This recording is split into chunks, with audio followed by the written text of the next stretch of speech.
Hello, I'm Brian Glick. I'm the Editor-in-Chief of Computer Weekly. In this video, we're going to talk to you about spend management. Now, when you hear that phrase, maybe your initial reaction is, I don't need to know about spend management. We manage our spend. Well, yes, of course you manage your spend, but how do you manage your spend? Do you manage your spend after you've spent? You probably know what you're going to spend, but are you actually managing your spend as it's happening? How effectively and efficiently are you doing that? And that's sort of what we want to try and explore in a bit more detail in this, is exactly how do you best manage your spend management. That will come a lot clearer as we talk about it. Now, to help me do that, I'm joined by Brandon Till. Brandon is the Head of Transformation at Soldo. Brandon, welcome. Thanks for coming along to join us today. Thank you.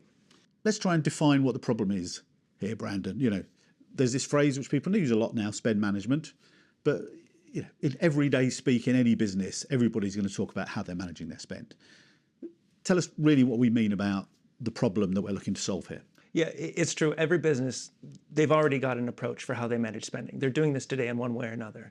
And the problem that I see is that finance people have become comfortable with what's uncomfortable. On a personal level, I think it happened to me when I was 18. I had a dental surgery. I had to get a fake tooth put in, and it felt a little tight, felt a little odd, and wasn't great. It was kind of I was like I didn't know what it was supposed to be like, and it was uncomfortable until for 18 years, until I was 36. I went to a new dentist, and as I'm laying back in the chair, bright light in the face, he pulls out a camera and starts taking pictures of my mouth, and I'm like, well, this has never happened before.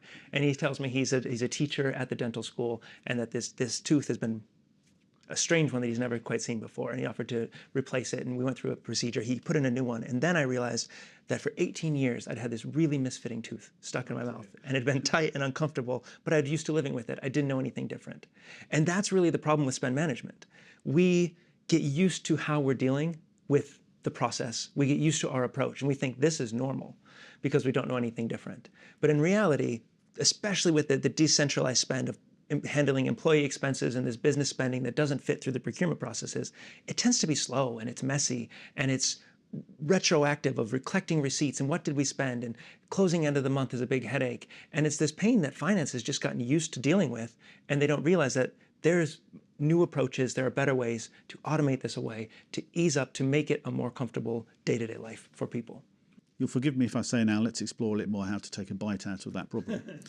But I think people will identify what you've put there. Maybe the problem, perhaps not the tooth so much, but I think the principle of being comfortable with the uncomfortable is something a lot of people will recognise. You define the problem. What's the impact of it? What does this actually mean across a business when this is taking place? Yeah, it's an impact. It's not a finance problem. It's a business problem. It causes the finance team. It's a lot of wasted time.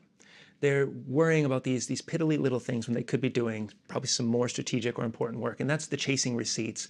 That's the matching it to budget, matching it to bank. And we did a report with Forrester last year, and they found that finance people could be saving 80% of the time on generating the monthly reports that they do every month. And they could be saving, I think it's 62% of time just managing employee expenses. And at the same time, as a business problem, employees are spending twice as long as they need to handling their own expense claims.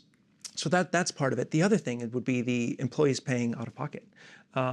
Is that still okay? The Ipsos did a report where it showed that causes 61% of employees discomfort in their own personal finances because they're paying for work expenses out of pocket. So as in a cost of living crisis and in the state of affairs, is that still okay to be asking employees to be paying out of pocket? So I'd say those two things. It's the efficiency and it's the use of funds, personal funds for businesses that causes a lot of stress and undue stress towards employees and wasted time for finance.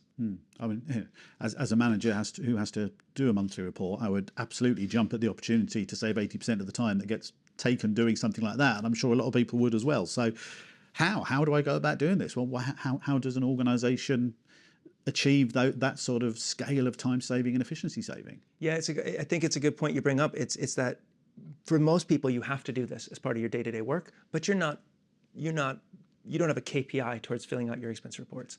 So to fix it, it's about looking at what's this process of spending in a business, and how do you take a new approach as finance? How do you say, you know what, I'm here to be a partner to people who don't want to be doing this, to help alleviate the load for my team. And you have to look at how does business spending happen? And really, it breaks down to 3 stages.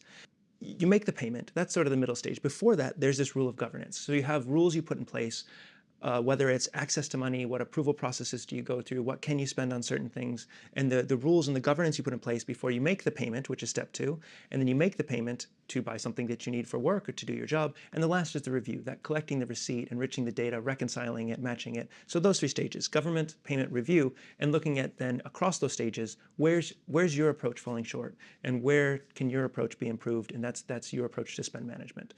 Okay, so we've got these 3 stages: governance, payment, review. Let's go through them one by one, perhaps. You said in your previous answer there, within each of those there are sort of signs you can spot that give you clues as to how you could be doing this better. So let's start first of all then with governance. Talk us through governance. What are the signs you're looking for there, and what can you do about it? Yeah, so governance, I think you need to look at, do you have a view of spending? Do you have an accurate view of spending as it's happening? For one, you can't control it if you can't see it. The second would be, can you do anything with those budgets once they're set? Are your budgets so locked that once you've set that rule that's it? Or it hurts you to not be able to move that money around as it's needed. As an example, we work with a care home here in the UK, and they needed to start recruiting for more workers for their home, and so they set a new digital ad budget. They were using Soldo, our platform, so they were able to create a separate budget for that, and a separate card, a virtual card that they put towards these ad platforms, and they set a monthly budget. 3 days later, the head of HR is recruiting for this, comes back and says, hey, this card's not working. And the finance person takes a look at it, and the monthly budget had been spent in 3 days. And so because they had the visibility to see exactly what's happening, because they had preset rules to know you're not going to overspend and you can control this, they had the visibility, and they could then have a conversation to say, hey, you set something up wrong, but the risk was limited. They spent their budget, they didn't overspend, they didn't get to the end of the month and find out we greatly overblew our budget. So governance is about having the controls without being controlling, and putting it in place so that you have that visibility, you can see what happens, and then have a conversation to figure out what's the best way forward in a situation like that. Okay, yeah, that's all I think clearly explained. So governance, look out for those sort of errors in spending and misspending and running out of budget, spending things too quickly. The next stage you explained then was the payment stage. Same question in that. What do you need to look out for during that sort of payment phase? Yeah, payments is an interesting one because it feels like it should be easy. We make payments for things every day in our regular lives. And somehow, again, in business, we've made this hard. And so the questions I'd ask for people is, do people need to wait ages to get access to money in their company to make a payment for work? And do they need to use their personal funds to make purchases for work? I know on just from my own experience, I've had times where I'm traveling for work and I need to request funds to buy like a plane ticket, and the amount of time then to get those funds, this is in the past, it's been, by the time you get it, you watch that flight, the cost of the flight go up and up and up. So all of a sudden you're spending more than you could have if you would have had easier access to the funds. And the second is then just paying out of pocket, right? Is that still something that you're okay with having employees do? It does cause that undue stress. It does cause some extra anxiety, and can you enable your employees to be spending company money and to not have to deal with that this day and age? Okay, so that's the payment stage, and I think you've given some very easy to understand and probably very easy to recognise sort of red flags for people to look out for in that stage of the process. Let's come on to the third of those, which was your review process. Again, what are the sort of things people need to be looking out for here? Yeah, there's 2 things I'd say finance should look out for in review, and one is time. Are you spending a lot of time in your review process chasing down those receipts, reconciling expenses?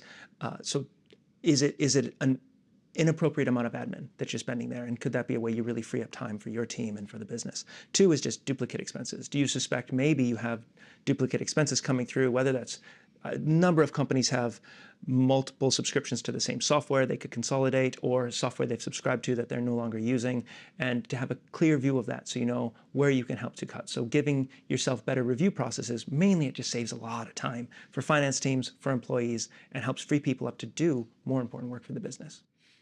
Okay, so you've given us a very clear picture here of these 3 key stages, ways that people need to think about in order to get better at spend management. There's an obvious closing question to you really here in terms of for anybody who's watching this and thinking, I can recognise that we need to get better in these sort of areas. If you're at the start of that process, starting to think about how do we improve this, how do we have a look at how we could do things better in our organisation, What are the maybe one or two things that you would advise people to say, keep this in your mind? This is the thing you need to always be thinking about. There's a couple things. One, if you're looking at this idea is that you have payments made in governance, making payments in the review, it's not thinking of them as three separate stages. Think of them as one stage. How do you connect them together? So if you can have employees making payments that are connected to the rules and that you put in place, the governance, that's where you get real control as finance. And you can control the spending while freeing up employees to spend. The other would be then connecting that payment stage to the review stage. So instead of spending that time, you now have visibility. You understand what's spent, where, when, by whom. So you get that control and that visibility, which is so vital for finance. So thinking of these three stages as a single process, and how do you help consolidate them as one thing? And that's really effective spend management. The second would be, if you suspect that you have problems in these areas or others, we have a checklist. It's called 6 Indicators. You might need a spend management solution. So it can help you to delve into some of the other common problems or common symptoms that we see businesses have in their current approach that might be causing them this pain that they're unaware of, or that they realize there could be a better way for us to do this. So check out that checklist. Reconsider your approach, and if you're living with what's uncomfortable, would be my advice. Yeah, I think that I do like the whole phrase of getting used to, getting comfortable with the uncomfortable. I'm sure that's something a lot of people will very much recognise from what you've been saying there, Brandon. Brandon Till from Soldo, thank you very much for coming along, sharing your experiences of helping people to manage their spend more effectively. Perhaps, hopefully, we've given you a bit of an indication here now about, what's the difference between spend management and simply managing spend, and how a new approach and a spend management solution could help you to be a lot more effective and efficient in the way you spend your organisation's money. That's all we've got time for this time. Thanks very much for watching. Bye-bye.